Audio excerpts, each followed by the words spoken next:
ನಮಸ್ಕಾರ ಪ್ರಿಯ ವೀಕ್ಷಕರೇ, ನಿಮ್ಮ ಜೀವನದಲ್ಲೂ ಯಾವತ್ತಾದರೂ ಹೀಗಾಗಿದೆಯೇ? ತುಂಬಾ ಸಂತೋಷದಿಂದ ಹೊಸ ಬಟ್ಟೆ ಖರೀದಿಸಿದ್ದೀರಿ, ಯಾವುದೋ ಶುಭ ಕಾರ್ಯಕ್ಕೆ ಧರಿಸಲು ಸಿದ್ಧಪಡಿಸಿದ್ದೀರಿ. ಆದರೆ ಅದೇ ಬಟ್ಟೆ ಇದ್ದಕ್ಕಿದ್ದಂತೆ ಹರಿದು ಹೋಗಿದೆ, ಅಥವಾ ಸಣ್ಣದಾಗಿ ಬೆಂಕಿ ತಗಿಲಿ ಸುಟ್ಟು ಹೋಗಿದೆ. ಇಲ್ಲವೇ ಮೊದಲ ಬಾರಿಯೇ ಧರಿಸಿದ ದಿನವೇ ಯಾವುದೋ ಕಲೆ ಬಿದ್ದಿದೆ. ಆ ಕ್ಷಣದಲ್ಲಿ ನಿಮ್ಮ ಮನಸ್ಸಿನೊಳಗೆ ಒಂದು ಪ್ರಶ್ನೆ ಮೂಡಿರಬಹುದು, ಇದು ಯಾವುದಾದರೂ ಸೂಚನೆ ಇರಬಹುದೇ, ಅಥವಾ ನನ್ನ ಜೀವನದಲ್ಲಿ ಏನಾದರೂ ನಡೆಯಲಿದೆಯೇ ಎಂದು. ಸ್ನೇಹಿತರೆ, ನಮ್ಮ ಹಿರಿಯರು ಇಂತಹ ಘಟನೆಗಳನ್ನು ಕೇವಲ ಅಪಘಾತ ಎಂದು ಮಾತ್ರ ನೋಡುತ್ತಿರಲಿಲ್ಲ, ಅದರ ಹಿಂದೆ ಒಂದು ಆಧ್ಯಾತ್ಮಿಕ ಅರ್ಥವಿದೆ ಎಂದು ನಂಬುತ್ತಿದ್ದರು. ಹೌದು, ಇಂದು ನಾವು ಸಹ ತಿಳಿದುಕೊಳ್ಳಲಿರುವ ವಿಷಯವೂ ಕೂಡ ಇದೆ. ಹರಿದ ಬಟ್ಟೆ, ಸುಟ್ಟ ಬಟ್ಟೆ ಅಥವಾ ಕಲೆಯಾದ ಬಟ್ಟೆ, ಇವುಗಳ ಬಗ್ಗೆ ಪುರಾತನ ಸಂಪ್ರದಾಯಗಳಲ್ಲಿ ಏನು ಹೇಳಲಾಗಿದೆ? ಇದು ನಿಜವಾಗಿಯೂ ಅಶುಭದ ಸೂಚನೆಯೇ, ಅಥವಾ ಇದರ ಹಿಂದೆ ಇನ್ನೇನಾದರೂ ನಿಗೂಢ ಅರ್ಥ ಅಡಗಿದೆಯೇ? ಈ ವಿಡಿಯೋವನ್ನು ಕೊನೆವರೆಗೂ ನೋಡಿ, ಏಕೆಂದರೆ ಕೊನೆಯಲ್ಲಿ ಹಿರಿಯರು ಹೇಳಿರುವ ಒಂದು ಸರಳ ಪರಿಹಾರವನ್ನು ಕೂಡ ನಿಮಗೆ ತಿಳಿಸುತ್ತೇನೆ. ಅದನ್ನು ಕೇಳಿದ ನಂತರ ನೀವು ಹಳೆಯ ಬಟ್ಟೆಗಳನ್ನು ನೋಡುವ ದೃಷ್ಟಿಕೋನವೇ ಬದಲಾಗಬಹುದು. ಸ್ನೇಹಿತರೆ, ನಮ್ಮ ಭಾರತೀಯ ಸಂಸ್ಕೃತಿಯಲ್ಲಿ ಬಟ್ಟೆ ಎನ್ನುವುದು ಕೇವಲ ದೇಹ ಮುಚ್ಚುವ ವಸ್ತುವಲ್ಲ, ಅದು ನಮ್ಮ ಗೌರವ, ನಮ್ಮ ಶಕ್ತಿ, ನಮ್ಮ ವ್ಯಕ್ತಿತ್ವದ ಪ್ರತೀಕ ಎಂದು ಪರಿಗಣಿಸಲಾಗಿದೆ. ಆದ್ದರಿಂದಲೇ ಹೊಸ ಬಟ್ಟೆ ಖರೀದಿಸಿದಾಗ ಮೊದಲು ದೇವರ ಮುಂದೆ ಇಟ್ಟು ನಂತರ ಧರಿಸುವ ಸಂಪ್ರದಾಯವೂ ಇದೆ.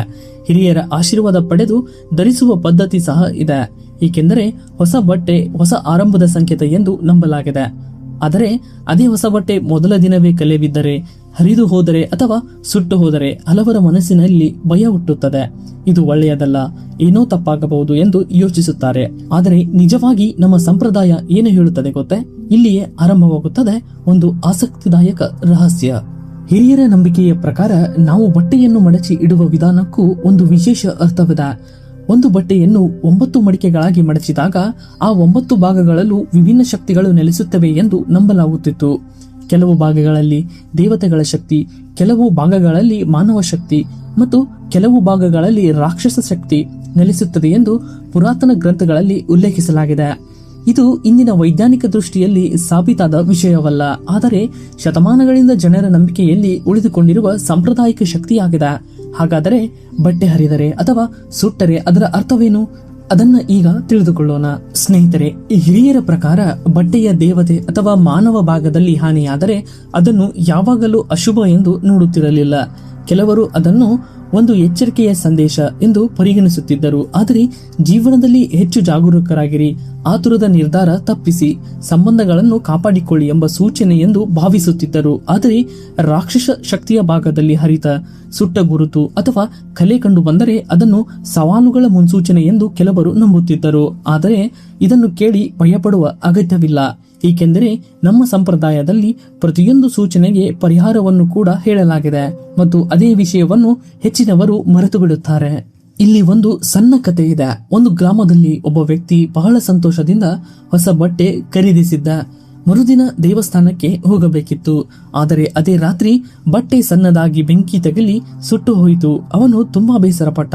ನನ್ನ ಅದೃಷ್ಟ ಕೆಟ್ಟಿದೆ ಎಂದು ಭಾವಿಸಿದ.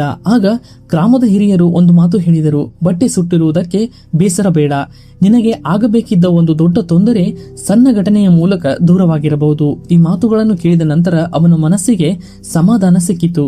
ಸ್ನೇಹಿತರೆ, ಇಂತಹ ಕಥೆಗಳು ನಮಗೆ ಒಂದು ವಿಷಯ ಕಲಿಸುತ್ತವೆ.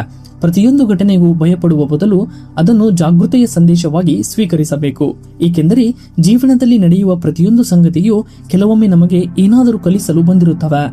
ಇದೀಗ ಒಂದು ಮುಖ್ಯ ವಿಷಯ, ಹರಿದ ಅಥವಾ ಸುಟ್ಟ ಬಟ್ಟೆಗಳನ್ನು ಧರಿಸಬಾರದು ಎಂದು ಯಾಕೆ ಹೇಳುತ್ತಾರೆ? ಹಿರಿಯರ ನಂಬಿಕೆಯ ಪ್ರಕಾರ ಅಂತಹ ಬಟ್ಟೆಗಳು ಮನಸ್ಸಿನ ಮೇಲೆ ನಕಾರಾತ್ಮಕ ಪ್ರಭಾವ ಬೀರುತ್ತವೆ. ನಾವು ಪ್ರತಿದಿನ ಕನ್ನಡಿಯಲ್ಲಿ ನಮ್ಮನ್ನು ನೋಡುತ್ತೇವೆ. ನಮ್ಮ ಉಡುಪು ನಮ್ಮ ಮನಸ್ಥಿತಿಯ ಮೇಲೆ ಪರಿಣಾಮ ಬೀರುತ್ತದೆ. ಸ್ವಚ್ಛವಾದ ಬಟ್ಟೆ ಆತ್ಮವಿಶ್ವಾಸ ನೀಡುತ್ತದೆ, ಆದರೆ ಹರಿದ, ಸುಟ್ಟ ಅಥವಾ ಅತಿಯಾಗಿ ಕಲೆಯಾದ ಬಟ್ಟೆಗಳು ಮನಸ್ಸಿನಲ್ಲಿ ನಿರುತ್ಸಾಹವನ್ನುಂಟು ಮಾಡುತ್ತವೆ. ಆದ್ದರಿಂದಲೇ ಅಂತಹ ಬಟ್ಟೆಗಳನ್ನು ದೂರವಿಡುವುದು ಉತ್ತಮ ಎಂದು ಹೇಳಲಾಗಿದೆ. ಇದು ಕೇವಲ ನಂಬಿಕೆ ಮಾತ್ರವಲ್ಲ, ಜೀವನದಲ್ಲಿ ಸ್ವಚ್ಛತೆ ಮತ್ತು ಸಕಾರಾತ್ಮಕತೆಗಳನ್ನು ಉಳಿಸಿಕೊಳ್ಳುವ ಸಂದೇಶ ಆಗಿದೆ. ಆದರೆ ಇಂತಹ ಬಟ್ಟೆ ಇದ್ದರೆ ಏನು ಮಾಡಬೇಕು? ಇದನ್ನು ಎಸೆಯಬೇಕೇ, ಇಲ್ಲವೇ ಬೇರೇನಾದರೂ ಮಾಡಬೇಕೇ? ನೋಡೋಣ ಬನ್ನಿ. ಸ್ನೇಹಿತರೆ, ಕೆಲವು ಸಂಪ್ರದಾಯಗಳ ಪ್ರಕಾರ ಧರಿಸಿದ ಬಟ್ಟೆ ಹರಿದರೆ ಅಥವಾ ಸುಟ್ಟರೆ ಅದನ್ನು ಮತ್ತೆ ಮತ್ತೆ ಬಳಸುವುದಕ್ಕಿಂತ ಗೌರವದಿಂದ ಬದಿಗಿಡುವುದು ಉತ್ತಮ ಎಂದು ಹೇಳುತ್ತಾರೆ. ಕೆಲವರು ಅದನ್ನು ದಾನ ಮಾಡುವ ಸಂಪ್ರದಾಯವನ್ನು ಸಹ ಅನುಸರಿಸುತ್ತಾರೆ. ಇದರ ಅರ್ಥ ಹಳೆಯ ಶಕ್ತಿಯನ್ನು ಬಿಡುವುದು ಹೊಸ ಶಕ್ತಿಯನ್ನು ಸ್ವಾಗತಿಸುವ ಸಂಕೇತವಾಗಿದೆ. ಮತ್ತು ಇದೇ ಕಾರಣಕ್ಕೆ ಹಬ್ಬಗಳ ಸಮಯದಲ್ಲಿ ಹೊಸ ಬಟ್ಟೆ ಧರಿಸುವ ಪದ್ಧತಿ ಇಂದಿಗೂ ಜೀವಂತವಾಗಿದೆ. ಯಾಕಂದರೆ ಹೊಸ ಉಡುಪು ಹೊಸ ಆಶೆ, ಹೊಸ ಉತ್ಸಾಹ, ಹೊಸ ಆರಂಭದ ಪ್ರತೀಕವಾಗಿದೆ. ಈಗ ನಿಮ್ಮನ್ನು ಒಂದು ಪ್ರಶ್ನೆ ಕೇಳಲು ಬಯಸುತ್ತೇನೆ. ನಿಮ್ಮ ಜೀವನದಲ್ಲಿ ಯಾವತ್ತಾದರೂ ಹೊಸ ಬಟ್ಟೆ ಹರಿದ ಅನುಭವವಾಗಿದೆಯೇ? ಅಥವಾ ಮೊದಲ ದಿನವೇ ಕಲೆ ಬಿದ್ದಿದೆಯೇ? ಆ ಘಟನೆ ನಡೆದ ನಂತರ ನಿಮ್ಮ ಜೀವನದಲ್ಲಿ ಏನಾದರೂ ವಿಶೇಷ ಬದಲಾವಣೆ ಕಂಡು ಬಂದಿದ್ದರೆ ನಿಮ್ಮ ಅನುಭವವನ್ನು ಕಾಮೆಂಟ್ನಲ್ಲಿ ಹಂಚಿಕೊಳ್ಳಿ ಮತ್ತು ನಿಮ್ಮ ರಾಶಿಯ ಹೆಸರನ್ನು ಸಹ ಅಲ್ಲಿ ಬರೆಯಿರಿ. ನಿಮ್ಮ ಕಾಮೆಂಟ್ಗಳನ್ನು ನಾನು ಖಂಡಿತವಾಗಿಯೂ ಓದುತ್ತೇನೆ.